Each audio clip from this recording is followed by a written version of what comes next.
This woman suffered from constant urinary incontinence after giving birth. She leaked urine even just by standing, and her husband eventually kicked her out of their home because of it. A midwife came to check on her. As soon as she entered the house, she smelled a strong odor. It came from the diapers and bedsheets hanging in the living room. Crane examined Farina's and discovered that her feet were covered in sores. She suspected a urinary tract infection and urged Farina's to go to the hospital immediately. But Farina's refused. She believed she was too filthy, that her husband had driven her away for that very reason. She stood up in sorrow and once again leaked urine. She broke down in tears and begged Crane to leave. Crane felt terrible for her and promised to return with a doctor. But upon hearing that, Farina's fled. A week later, the doctor and Crane returned to her home. With their patience and care, Farina's finally opened up.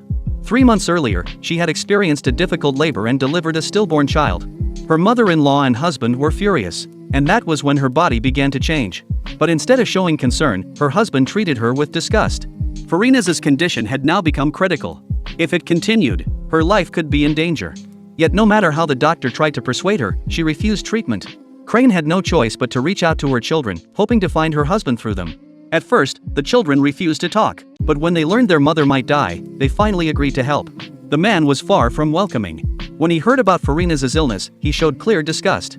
Only after the children begged him did he reluctantly agree to visit her. But as soon as he walked in, he began scolding her, complaining about the messy room. Farina's cried, accusing him of abandoning her and their children. But he insisted he had done nothing wrong. The doctor stepped in to break up the argument and explained her medical condition. The husband finally softened and tried to persuade her to go to the hospital. With everyone's support, she eventually agreed to be examined, but she didn't want to be touched by a male doctor. So the doctor stood behind a partition and instructed Crane through the procedure. Crane discovered that Farina's skin was severely ulcerated and infected. She also noticed a tear in her body, likely the reason for the incontinence.